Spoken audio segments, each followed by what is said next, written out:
You want to train as much as you can, as often as you can. So if you get up at 10 in the morning, train at 11, right? 12, say 12, train at 12, train for 2 hours, 12 to 2. You have to let your body recover. So you eat, recover, whatever. You get back out, you train, start training again at 6. Train from 6 to 8, right? And now you go home, you shower, you eat dinner, you go to bed, you wake up, you do it again, right? Those are 2 sessions. Right? Now imagine you wake up at 3, you train at 4. You go 4 to 6, come home, breakfast, relax, blah, blah, blah. Now you're back at it again, 9 to 11, right? You relax, and now all of a sudden you're back at it again, 2 to 4, and now you're back at it again, 7 to 9. Look how much more training I have done by simply starting at 4, right? And so now you do that, and as the years go on, the separation that you have with your competitors and your peers just grows larger and larger and larger and larger and larger. And by year 5 or 6, doesn't matter what kind of work they do in the summer, they're never going to catch up because they're 5 years behind. Right? So it makes sense to get up and start your day early because you can get more work in. If I start earlier, I can train more hours. And I know the other guys aren't doing it because I know what their training schedule is. Right? So I know if I do this consistently over time, the gap's just going to widen and widen and widen and widen and widen, and they won't be able to get that back. So to me, it was just common sense. I'm like thinking, how can I get an advantage? Oh, start earlier. Yeah, let's do that. My first class in high school was at 7:45. I used to get to the gym around 5 a.m. and I'd play before school.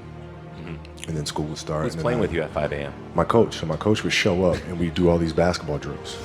Right? So just you and your coach? Just me and my coach. And sometimes it would just be me and the janitor, who's still there today.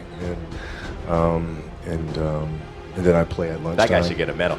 I hooked him up with a few things.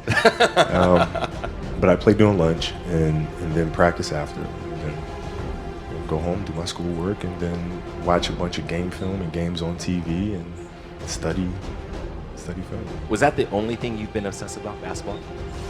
Well, until recently, yeah. Basketball has dominated, my entire life for more than 30 years.